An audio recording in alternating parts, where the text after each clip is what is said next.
నమ్మకత్వాన్ని, అబ్రహాము యొక్క ప్రార్థనా జీవితాన్ని మీరు చూడండి. అతను ఒంటరివాడు. మీ తల్లి శారాను చూడండి. శారా ప్రార్థనా పరురాలు. బిడ్డలను పెంచే విషయంలో చాలా చక్కగా పెంచింది ఇస్సాకుని. భక్తి పరురాలు. ఈరోజు ఇప్పుడు ఏం చెబుతున్నాడో తెలుసా? జీవితంలో మచ్చలేని వారు. అసలు అబ్రహామే కాదండి ప్రార్థన, అబ్రహాము పనివాడు కూడా ప్రార్థనా పరుడే. ఒక్కడనే పిలిచాడు. అసలు నిరీక్షణకు ఆధారం లేనప్పుడు పిలిచాడు దేవుడు. గళతీయులకు రాసిన పత్రిక 4వ అధ్యాయము. గళతీయులకు రాసిన పత్రిక 4వ అధ్యాయము 18వ వచనం. గళతీయులకు రాసిన పత్రిక. నేను మీ వద్ద ఉన్నప్పుడు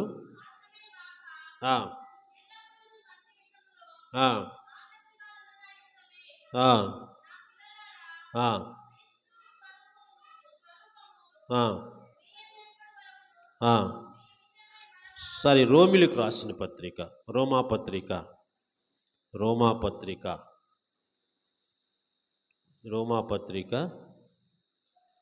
4వ అధ్యాయం. రోమాపత్రిక 4వ అధ్యాయం 18వ వచనం. నీ సంతానము ఇలాగూ ఉండునని చెప్పిన దాన్ని బట్టి తాను అనలేక జనములకు తండ్రి అగినట్లు నిరీక్షణకు ఆధారం లేనప్పుడు అతను నిరీక్షణ కలిగి నమ్మిను. ఎవరితను కదా? లోబడ్డాడు, దీవించాడు. ఒంటరిగా వచ్చాడు. ఎంతమంది అయ్యారండి తెలుసా? ఏమన్నాడు వాళ్ళని? అబ్రహాంతో ఏం బ్లెస్సింగ్ ఇచ్చాడు? నీ సంతానము ఆకాశ నక్షత్రాలు ఇసుకరేణు. ఎంత బ్లెస్సింగ్ అండి. ఆగరికి ఇచ్చాడు. ఆగరికి ఏమన్నాడు? ఇదిగో నువ్వు ఏడ్చావుగా, నీకు ఇక్కడ గుంటపడింది, తీసుకోపో. అవునా? కానీ ఇతనికి ఇచ్చిన ఆశీర్వాదం ఏంది? పరలోక సంబంధమైనది, భూలోక సంబంధమైన ఆశీర్వాదం. ఈరోజు ఒంటరిగా వచ్చాడు. ఎంతమంది అయిపోయారండి? దేనికి? దేవునికి లోబడ్డాడు కాబట్టి దేవుడు దీవిస్తున్నాడు. వీళ్ళకి ఇదే చెబుతున్నాడు. మీ తండ్రి, మీ తల్లి అబ్రహాము, శారాను చూడండి. వాళ్ళు ఎలాగున్నారో, వాళ్ళు ఎలాగ ఆశీర్వదించబడ్డారు. మీరు కూడా ఆశీర్వదించబడాలి. 3వ వచనంలో మనం చూద్దాం. 3వ వచనంలోకి వచ్చినది. యెహోవా సియోనును ఆదరించుచున్నాడు. తాను పాడైన స్థలం నుండి ఆదరించి దాని అరణ్య స్థలం ఏదోను వలె చేయుచున్నాడు. దాని ఎడారి భూములు యెహోవా తోట వలె అగునట్లు చేయుచున్నాడు. ఆనంద సంతుల కృతజ్ఞతాస్తుతి సంగీత గానమును దానిలో వినబడిన. సియోన్ అంటే దేవుని మందిరము. దేవుని మందిరం పోతే ఎంత ఏడ్చారండి వాళ్ళు. నేను ఈరోజు చెబుతున్నాను, మన మందిరం మనం పాడు చేసుకుంటే మన కన్నీళ్ళు గార్చాలి. వీళ్ళకి ఏం చెబుతున్నా తెలుసా? సియోనులో. అవునా? దేవుడు మిమ్మల్ని సియోనులో ఆదరించాడు. ఈరోజు దేవుడు బిడ్డారా, మందిరం పాడు చేసుకున్నారు. ఇశ్రాయేలు ప్రజలు మందిరాన్ని పూర్తిగా పాడు చేసుకున్నారు. వాళ్ళు శత్రు రాజు వచ్చి, బబులోను రాజు వచ్చి, నెబుకద్నెజరు ఏం చేశాడు? మందిరం మొత్తాన్ని పాడు చేశాడు. ఆరాధన లేదు, ఉందా? పాటలు లేవు కదా, కృతజ్ఞతాస్తుతులు లేవు. వీళ్ళు దుఃఖంలో ఉన్నారు, కన్నీటిలో ఉన్నారు. ఆదరిస్తున్నాడంట. మీ బాధల్లో, మీ కన్నీటిలో, మీ దుఃఖంలో నేను ఆదరణకర్తగా ఉంటాను. పట్టణం పాడైపోయింది, దేశం పాడైపోయింది, మందిరం పాడు చేసుకున్నారు. అయితే ఏమంటాడు తెలుసా? నేను మరలా ఎస్టాబ్లిష్ చేస్తాను, రీకన్స్ట్రక్షన్. అక్కడ ఏం జరుగుతాయి అంట? ఏదేనులాగా చేస్తాడంట. ఏదేను ఏంటండి? ఏదేను అట్లాంటిది? ఏదేను. ఆదాముకి చెమట తెలియదు, తెలుసా? తెలుసా ఆదాముకి? ఇప్పుడు మనకి చెమట, అవునా, కష్టం, ఎంత పని చేసినా మనకి లాభం ఉండట్లా. ఆదాము గారికి అట్లాంటి లైఫ్ ఉంది ఏదేనులో. కానీ ఇప్పుడు ఏమంటాడు తెలుసా? ఇశ్రాయేలు ప్రజలకి, మీ భూములన్నీ కూడా ఎడారులు అయిపోయినాయి కాబట్టి దాన్ని ఏం చేస్తాడంట? ఏదేను వల్ల చేస్తాడంట. ఏదేనులో అంటే అర్థం ఏంటంటే ఫలభరితమైన జీవితం. ఫలభరితం. నువ్వు ఊరకట్టు ఉంటవి, దేవుడే పండిస్తాడు మొత్తం. ఈరోజు దేవుడి బిడ్డలారా మనం జ్ఞాపకం చేసుకుందామండి. శత్రువులు బాధ పెడతారు కదా, కానీ దేవుడు ఆదరిస్తాడు. అదే చెప్పాడుగా, ఏమంటాడు? ఒకరిని తల్లి వారిని ఆదరించినట్లు నేను మిమ్మను. యెషయా గ్రంథంలో 46వ అధ్యాయము 4వ వచనం. యెషయా గ్రంథము 46వ అధ్యాయము 4వ వచనం. ముదిమి వచ్చు వరకు ఎత్తుకొని వాడు నేనే, ఎత్తుకొని వాడు నేనే, చంకబెట్టుకొని వాడను నేనే. చాలా మంచి మాట. 49వ అధ్యాయం 15వ వచనం కూడా చూడండి. 49వ అధ్యాయము. కరుణింపకుండా మరుచున వారైనా మరుచును కదా. నేను ఎలాగైతే మీ తల్లి పిల్లల్ని ఎలాగైతే ఆదరిస్తుందో నేను మిమ్మల్ని అలాగ ఆదరిస్తాను. మిమ్మల్ని, మీ పిల్లల్ని నేను సమస్తాన్ని కాపాడుతాను. ఏదేది వల్లే సమృద్ధిగా చేస్తాను. మీ సియోనులో ఎప్పుడు సంతోషం, పాటలు, కృతజ్ఞతాస్తుతులు. ఆ స్థితిని మీకు తీసుకొస్తారు. మీరు జాగ్రత్తగా ఉండండి బబులోనులో. మీరు జాగ్రత్తగా ఉండండి బబులోనులో. ఫ్యూచర్ చూపిస్తున్నాడు, భవిష్యత్తు చూపిస్తున్నాడు. ఎవరు చెబుతారండి భవిష్యత్తు గురించి ఈరోజు? ఎవరు చెబుతారా? లైఫ్ ముందుకు ఎలా ఉంటుంది మనకేం తెలుసా? మనం భవిష్యత్తు గురించి ఎప్పుడైనా కలలుగంటాం. మనం చాలామంది కలలుగంటాం. దేవుడు వాగ్దానం చేస్తున్నాడు. వాగ్దానం చేసిన వాడు నమ్మదగిన. వాళ్ళకి దేవుడు చెబుతున్నాడు, మీకు మంచి లైఫ్ ఉంటుంది. మీ దేవాలయంలో పాటలు పాడతారు, మీరు చక్కగా సంతోష గానాలతో స్తుతిస్తారు, కానీ నేను మిమ్మల్ని ఆదరిస్తున్నాను అంటున్నాడు. ఎట్లా తెలుసా? ఆయన చేతుల్లోకి వాళ్ళని తీసుకోవడానికి సిద్ధపడుతున్నాడు. బబులోను దేశంలో చేతుల్లో కాదు. ఒక చిన్నపిల్లాడు చర్చిలో ఎలాగ వచ్చి ఏడుస్తున్నాడంట. ఏడుస్తుంటే బంధువులు ఎవరొక ఆమె తీసుకుంటే ఇంకా ఎక్కువ ఏడుస్తున్నాడంట. మరలా కొద్దిసేపు అయిన తర్వాత ఇంకొకరిని తీసుకున్నారంట, ఇంకా ఎక్కువ ఏడుస్తున్నారంట. ఆ పిల్లవాడు ఎక్కువగా ఏడుస్తూ ఉంటే ఒక్కసారి వాళ్ళ తల్లి వచ్చి చేతుల్లోకి తీసుకోగానే పిల్లవాడు ఏడుపు ఆడిపేశాడంట. చూసారా? ఎవరి చేతుల్లోకి వెళ్తే పిల్లవాడు ఏడుపు ఆడిపేశాడు తెలుసా? తల్లి చేతుల్లో. దేవుని చేతిలోనికి మనం వెళితే దేవుడు మనల్ని ఏం చేస్తాడు? ఆదరిస్తాడు.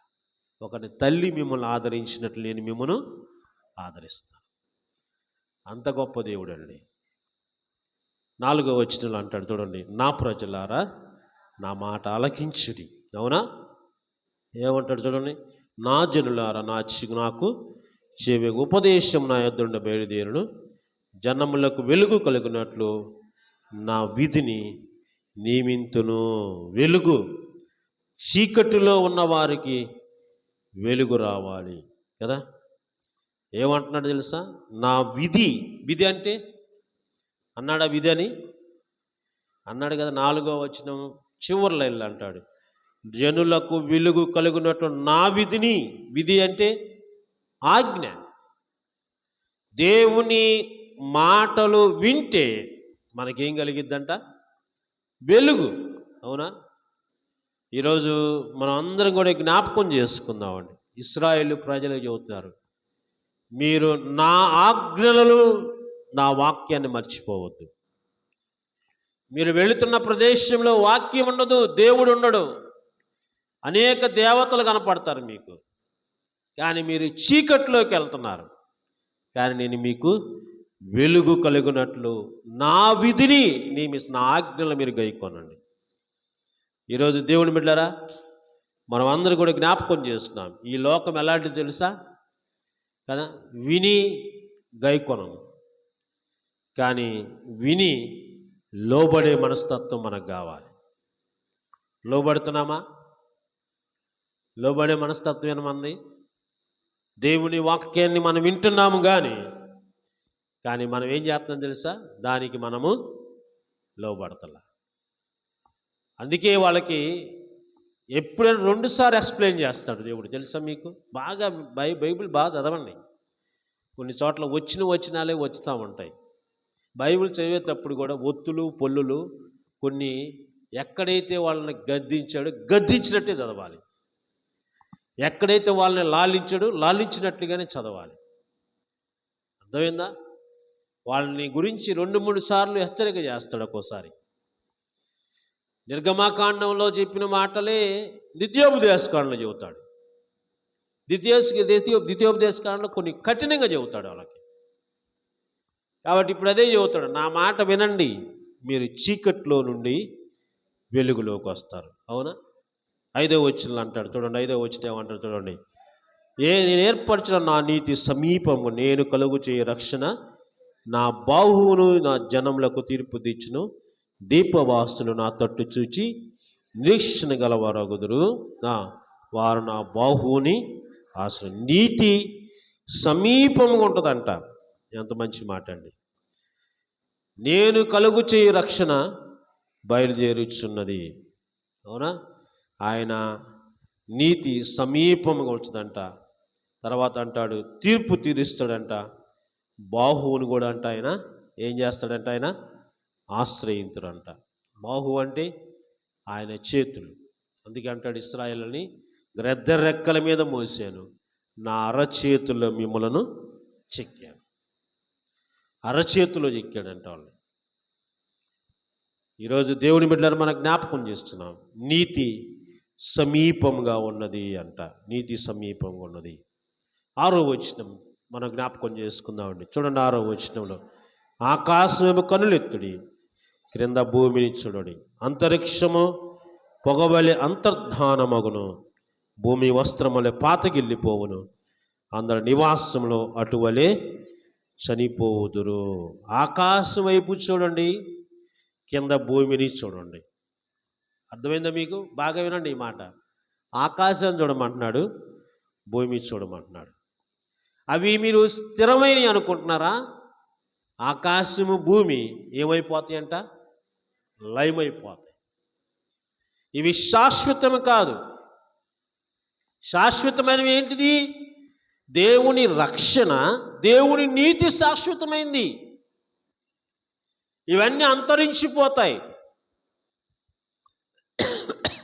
అంటే అర్థమైంది తెలుసా?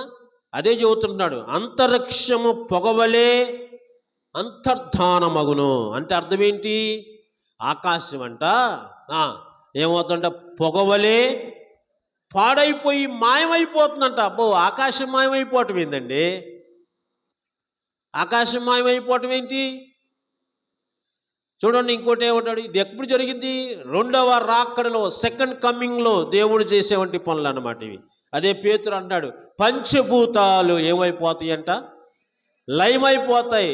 ఏమేంటి పంచభూతాలు? ఆకాశము, భూమి, నీరు, నిప్పు, గాలి కదా. ఏంటి? పంచభూతాలన్నీ ఏమైపోతాయి అంట? లయమైపోతాయి అంట. దేని చేత? వేడి చేత కదా. పొగవలే. పొగ అంటే దేనికి? పొగ ఎప్పుడు వస్తుంది? వేడి తగిలితే కదా. ఈరోజు మనకు కూడా భయంకరమైన టెంపరేచరు లేదా? అబ్బో, ఈరోజు ఎట్లా చల్లగా ఉంది కొంచెం. అవునా? రేపు ఉంటుంది, మళ్ళీ రేపు ఉంటుంది. నిప్పులు కాని మీద తిరిగినట్టే. అవునండి, ఆలోచన చేయండి. అప్పుడే చెప్పాడు, ఆకాశము భూమి పంచిభూతాలన్నీ కూడా ఏమైపోతాయంట? లయమైపోతాయంట. పేతురు రాసిన 2వ పత్రిక 3వ అధ్యాయం 10వ వచనం చదవండి. పేతురు రాసిన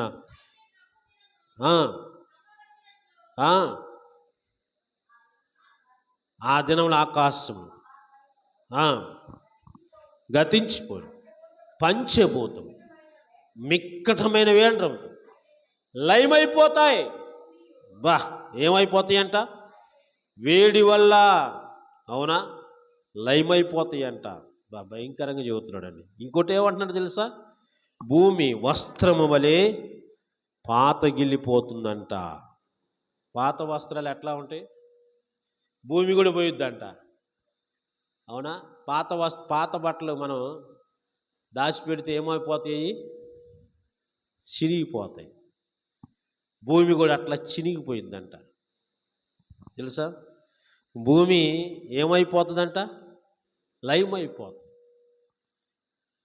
ఇంకో మాట అంటాడు, కింద ఒకటి అంటాడు చూడండి, అందలి నివాసులు అంటే మనమే కదా, ఏమవుతారంట? అటువలే. కింద ఏమంటారు? అటువలే దగ్గర దోమల వలె. భలే వచ్చినాయి. అటువలే అంటే కింద పుట్టినోడ్స్ లేవిచ్చాడు. దోమలు పట్టుకొని ఇప్పుడు ఏం చేస్తున్నాం మనం చెప్పండి? పెద్ద యుద్ధమే చేస్తున్నాం ఇంట్లో కదా. ఆల్అవుట్ వేస్తాము, బ్యాట్లు పట్టుకుంటాం. క్రికెట్ ఆడతారు కానీ ఇప్పుడు ఎందుకు బ్యాట్లు పట్టుకుంటున్నారు, కొట్టేస్తున్నారు వాటిని, అవునా? అయినా కానీ ఏం చేస్తున్నాయి? అంటే దీని అర్థం ఏందో తెలుసా? ఏం చెబుతుందో తెలుసా? దోమ, అవునా, అది పర్మనెంట్గా ఉండదు. అంటే మానవ లైఫ్ కూడా అట్లాంటిదని అంట. అవునండి. అలా ఈరోజు కదా, ఎప్పుడు చనిపోతామో, ఎంతకాలం బ్రతుకుతామో మనకు తెలియదు కదా. దోమ వలే. దోమలు ఏం చేస్తున్నాం? దోమలకి ఎన్ని మందులు, పొగలు కదా. గవర్నమెంట్ వాళ్ళు అయితే పొగ పెడుతున్నారు ఇప్పుడు కదా. ఏమైపోతున్నాయండి? చచ్చిపోతున్నాయి. నువ్వు కూడా నేను ఎప్పుడు చచ్చిపోతామో తెలియదు. అదే చెబుతున్నాడు ఇశ్రాయేలుకి, జాగ్రత్తగా ఉండండి, అవి శాశ్వతమైనవి కావు. మీ జీవితం కూడా శాశ్వతం కాదు. ఏమైపోతారో చూశాడు. అవునా? 7వ వచనంలో అంటాడు, నీతి అనుసరించి వాళ్ళ మాట నా బోధన హృదయం ఉంచుకున్న జనులారా, వాళ్ళకి మనుష్యులు పెట్టు నిందకు భయపడి వారి దూషణ మాటకు మీరు దిగబడి. ముగించుకుందాం. ఈ వచనంలో ఏం తెలుసా? నీతిని అనుసరించేవారంట. అంటే ఎవరో తెలుసా? నీతిని అనుసరించేవాళ్ళంటే మళ్ళీ చెబుతున్నాడు. ఎవరంటే ఇశ్రాయేలు ప్రజలు నీతిని అనుసరించేవాళ్ళంట. అంత మాత్రమే కాదంట, వాక్యాన్ని హృదయానికి అత్తుకున్న వాళ్ళంట. వినండి, నా మాట ఆలకించండి. అవునా? ఈరోజు మీ మీద నిందలేస్తారు. నింద అంటే ఏంటి? నిందలేయటం అంటే ఏంటి? అవునా? నిందలేయటం అంటే ఏంటి? చెయ్యని దానికి కూడా చేసేవాడిని చెప్పటమే నింద. లేదా ఈరోజు వేయట్లేదా? కొంతమంది దూషణ మాటలు మాట్లాడతారు. అంటే మనల్ని చూసి తిడతారు. మన డైరెక్ట్ తిట్టర్లు. ఇప్పుడు తిడుతున్నారా? నేను లోతుకి వెళ్ళట్లేదులే కానీ డైరెక్ట్ మన ఇంటి మీద కుక్క కోడి ముందు పెడతారు కదా. మనల్ని చూసి ఏమంటారు? సిగ్గు లేదా? ఎన్నిసార్లు చెప్పాలి మా ఇంటి ముందుకు రావద్దని నీకు కదా. కుక్కనో కదా లేదా కోడినో పెట్టి తిడతా ఉంటారు. అంటూ ఉంటారు. అంటే మనల్ని చూసి దూషిస్తారంట కదా. మనల్ని చూసి నిందలు పెడతారంట. మనం చేయకపోయినా కానీ చేసేవని నిందలు పెడతారంట. మనల్ని దూషించి మాట్లాడతారంట. ఏమంటాడు తెలుసా? మీరు భయపడవద్దు,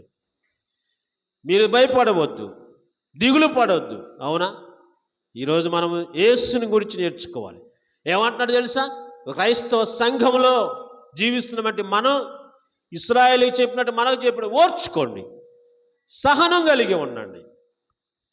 ఎందుకంటే ఈరోజు మనం జ్ఞాపకం చేసుకుందామండి. అదే చెబుతున్నాడు, మీ దూషణ మాటలు దిగులు పడకుడి. ఆత్మీయ జీవితం ఎలాంటిది తెలుసా? మెలికలు తిరుగుతూ ఉంటుందంట. ఇప్పుడు దారిలో వెళ్తున్నాం, సడన్గా మనం పక్క వెళ్తాం. అట్లానే మనం కూడా, మన లైఫ్ కూడా ఒకసారి స్ట్రైట్గా ఉండదు కదా.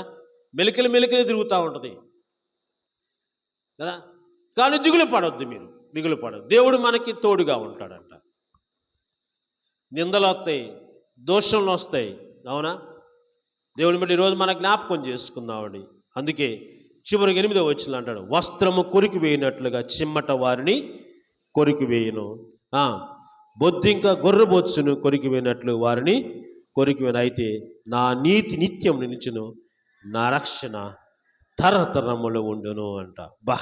వస్త్రము కొరికి వేస్తుందంట. వస్త్రాలు మనం దాచిపెట్టుకుంటే వస్త్రాలు కొరికేసి ఏంటి ఏం చెప్పండి, మనం లేనిపోయిన గదిలు ఇస్తాం వాటిని, అవి ఏం చేస్తాయి వచ్చి కొరికేసేది ఏంటిది, ఎలుకలు.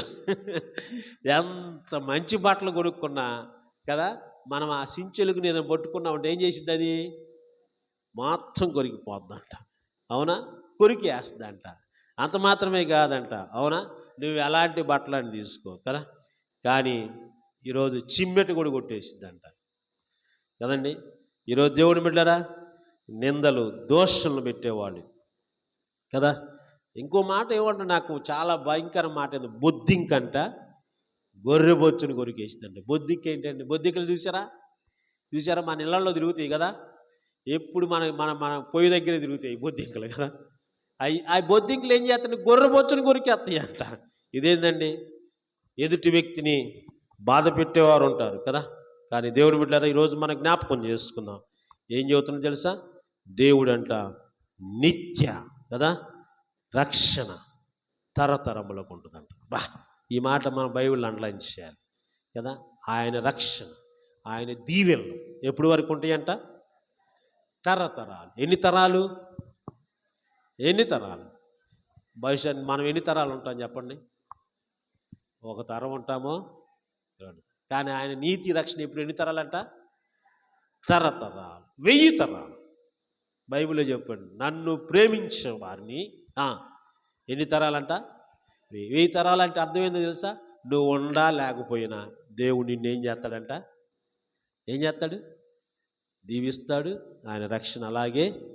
అబ్రహాము ఎప్పుడోడు కదా, అందుకే అంటాడు కూడా, అబ్రహాము పొందిన ఆశీర్వాద వచనం పొందటానికి కదా క్రీస్తు మన కొరకు సిలువ మీద శాపగ్రస్తుడైపోయాడు అంటాడు. ఎవరు పొందిన ఆశీర్వాద వచనము, ఆయన పొందిన ఆశీర్వాద వచనం మనము పొందటానికి. అవునా, కాబట్టి ఈరోజు ఆ నిత్య రక్షణ కదా, ఆ తరతరాలు కలిగించేవంటి ఆ నిత్య రక్షణకు వారసులు అవుదాం. దేవుడు తన కృపను అనుగ్రహించిన గాక. ఆమె సమస్త జ్ఞానికి మించిన దేవుని సమాధానం యేసుక్రీస్తు వలన మీ తలంపులకు కావలి ఉండును గాక. ఆమేన్. దహన బలి నీకు నా మరియు దైవవాలులు విరిగిన ఆత్మయే యెహోవా దేవ విరిగి నలిగిన హృదయాంబల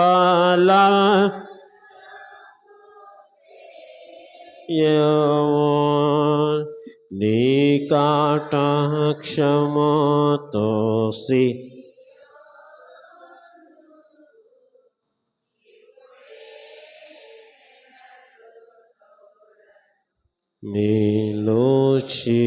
నిలుచియుమి ప్రకటముగను ఏ రోష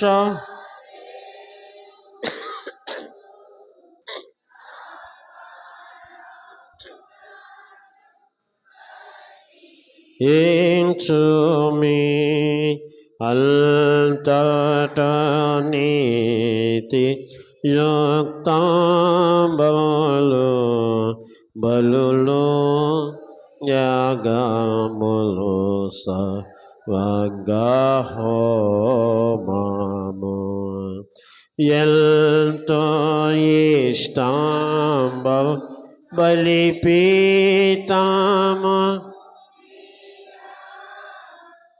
ఎన్నో కోడెల పేతురు. దయచేసి కూర్చుందామండి. ఈ దినం మనకి ప్రభురాత్రి భోజన సంస్కారం ఉంది. ముగింపు ప్రార్థన అయిన తర్వాత సంస్కారాన్ని సిద్ధపడిన వారుండి మిగతా వారు సమాధానంతో సెలవు తీసుకోండి. కానుకలు కూడా స్వీకరించబడతాయి. కానుకలు సమర్పించి వెళ్ళవలసిందిగా మనం చేస్తున్నాం.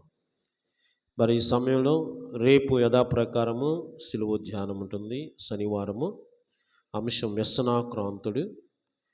మరి వాక్యం చదివేవారు శ్రీ జొన్నకోటి అవినాష్, ప్రార్థన కుమారి ఆర్ఏ వెలుగు కుమారి, ధ్యానము శ్రీ తెనాలి కిషోర్ గారు. కాబట్టి యథాప్రకారం రేపు ఈ ధ్యానంలో అందరూ పాల్గొనవలసిందిగా మనం చేస్తున్నాం. ముగింపు ప్రార్థన చేసుకుందామండి. అందరం లేచి నిలబడితే ముగింపు ప్రార్థన చేసుకుందాం. పరిశుద్ధుడు అయిన మా తండ్రి, వందనాలు, స్తోత్రాలు. సిలువ ధ్యానంలో నిత్య రక్షణ, తరతరాలు ఉండే రక్షణ, యుగయుగాలు ఉండే రక్షణ మేము పొందుకోవాలంటే ఎలా ఉండాలో నీ వాక్యలో మాకు జ్ఞాపకం చేస్తాం. అయ్యా, అదిగో మా హృదయాలు పులకించిపోతున్నాయి. మా హృదయాలు ప్రభా ఇదిగో దిగులు పడకుండా, ఆందోళన చెందకుండా ప్రభా నీ మాటలు మేము వింటి సంతోషించాం. ప్రభా నా మాటలు బిడ్డలు మర్చిపోకుండా హృదయాలు నింపుకునే భాగ్యం దయచేయండి. ఈ సమయంలో ప్రభా బిడ్డలు నీ సన్నిధికి వచ్చి అబ్బా తండ్రి అని మొరపెట్టుకునే భాగ్యం అనుగ్రహించాం. నీ సిలువను చూస్తూ జీవితాలను నీకు పునరంకితం చేసుకున్నాను ప్రభా. కాబట్టి ఈ సమయంలో నిజమైన మారు మనస్సును ప్రభా బిడ్డలకు అనుగ్రహించి, అయా దుఃఖాక్రాంతుడిగా, వ్యసనాక్రాంతుడిగా, వ్యాధిని అనుభవించేవాడిగా మా కొరకు కల్వరి సిలువలో చనిపోయావు ప్రభా. కాబట్టి సొగసైనను స్వరూపమైన లేఖని వాడిగా మా కొరకు చనిపోయావయ్యా. కాబట్టి ఈ సమయంలో మీరు బిడ్డలమందరము ప్రభా ఆ యొక్క దృశ్యాన్ని మేము తలపోసుకొని నీ సిలువ దగ్గరికి వచ్చింది మాకు రక్షణ ఆనందాన్ని మరలా మాకు కలిగి చేయండి ప్రభా.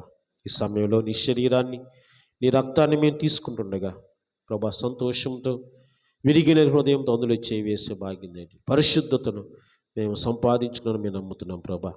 ఉదయ కాలం నుంచి ఇప్పటి వరకు పాపం చేస్తే మమ్మల్ని క్షమించింది ప్రభా. ఈ ధ్యానాలు ముగించుకుని మా గృహాలకు వెళుతున్నాం ప్రభా. ఇదిగో మాకు మంచి విశ్రాంతిని ఇవ్వండి అయ్యా. ఇదిగో కుటుంబంలో ప్రభా భార్య భర్తలు బిడ్డలు సమాధానంగా ఉండే భాగ్యం దయచి, రేపు సజ్జీవులు ఉంటే మరలా నీ సన్నిధికి వచ్చే భాగ్యం దయచింది ప్రభా. అయ్యా ఉదయ కాలం అంతయు మాతో ఉన్నావు. మా పాదము రాయి తగలకుండా కాపాడు చేసావు. మా పనులు, మా ఉద్యోగాలన్నింటిలో తోడుగా ఉన్నావు ప్రభా. అయ్యా ఈ రాత్రి మరొకసారి నీ సిలువ క్షేత్రం మీదకి మమ్మల్ని నడిపించావు ప్రభా. ఈ సమయంలో ప్రభా ఇదిగో మేమందరం మరొకసారి నీ సన్నిధిలో మా పాపాలు మేము ఒప్పుకుంటున్నాం. పాపాలను ఒప్పుకున్నాం నమ్మదగిన వాడు, సమస్తదుని పవిత్రంగా చేస్తున్నాను. కాబట్టి పవిత్రపరిచి పరిశుద్ధపరచమని నీ చిత్తమైతే ప్రభా రేపటి దినం మరలా నీ సన్నిధి చేరే భాగ్యం మా అందరికీ అనుగ్రహించండి ప్రభా. ఎదుగు ఈ దినం రాలేక వెనుకబడి ఉంటారేమో, నీ చిత్తమైతే మరొకసారి బిడ్డలు నడిపించమని యేసు దివ్యనామని వేడుకొని ప్రార్థన చేస్తున్నావు మా తండ్రి. ఆమెను పరలోకమందున మా తండ్రి, నీ రాజ్యం వచ్చుగాక, నీ చిత్తం పరలోకం నెరవేర్చినట్లు భూమి నెరవేరుగాక. మానుదిన ఆహార్యుడు మాకు దయచేయం.